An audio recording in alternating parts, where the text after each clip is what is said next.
Mr. Secretary General, get the UNIFIL forces out of harm's way. It should be done right now, immediately. Israeli Prime Minister Benjamin Netanyahu on Sunday called on the United Nations to pull its peacekeeping forces, a mission called UNIFIL, back from combat areas in Lebanon.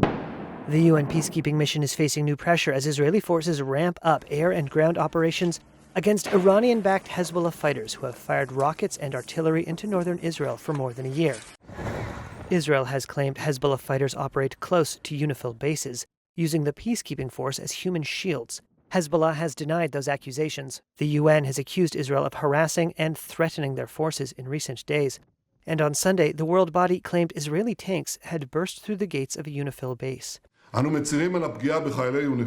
Netanyahu apologized for the harm done to UNIFIL and said the safest thing for the peacekeeping force was to withdraw. But the potential harm to the international mission has prompted criticism of Israel from some of its allies. At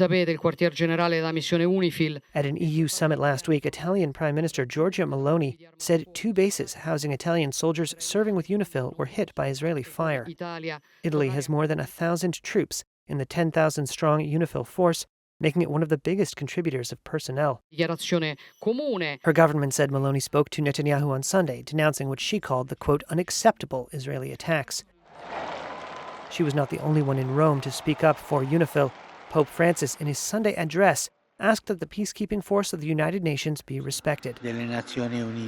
Israeli forces are trying to push Hezbollah back from the border. In a video released on Sunday, Israeli Defense Minister Yoav Gallant toured villages the army said it had captured. And he vowed Hezbollah would not be allowed to return. Video released by the Israeli army purported to show a captured Hezbollah fighter who had been hiding in an underground tunnel. Israel's operation in Lebanon has exacted a heavy toll.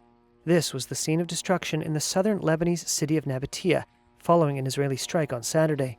The operation has displaced more than 1.2 million people, according to Lebanon's government, which says more than 2,100 people have been killed and 10,000 wounded in over a year of fighting.